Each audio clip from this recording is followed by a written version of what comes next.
do a video update on the Evora project. Wanted to check the whole engine over before first start. Battery was actually able to recover using a deep cycle charger. Now it's got it on a trickle to bring it back up. That seems to be working out well. Engine looks okay. It's got a couple upgrades.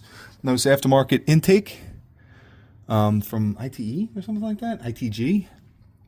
Other than that, up top, it looks like it's pretty clean. Did bore scope the cylinders. They're good.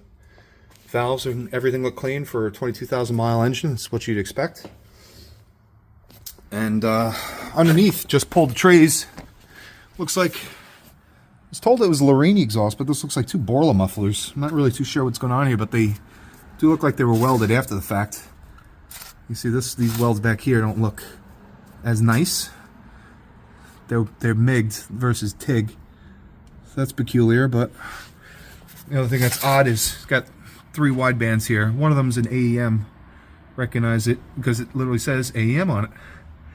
And then you have your aftermarket wideband wiring zip tied underneath. So I'm not too sure if this was tuned. Looks like it's got a header in here too. This is a nice exhaust. I don't think that's stock. I guess we'll find out. Overall, looks very clean under here though. And the best news is there's no subframe damage. It's just the tray that was banged up. Trays underneath here look good. The tub and for the rear. I did find one of these used. Tray for the engine, 120 bucks. So I wound up going that direction. Anyway, first start in a little bit. Just going to give it an oil change. All right, so first start. You excited? Yes, I'm actually going to be either really depressed after this or really motivated. So I think it's going to be good, guy. I think it's good. Yeah. Anyway, no coolant, so we're just going to fire it up and see if it starts. All right, let's go.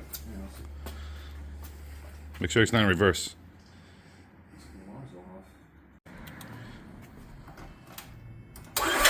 Oop. There you go.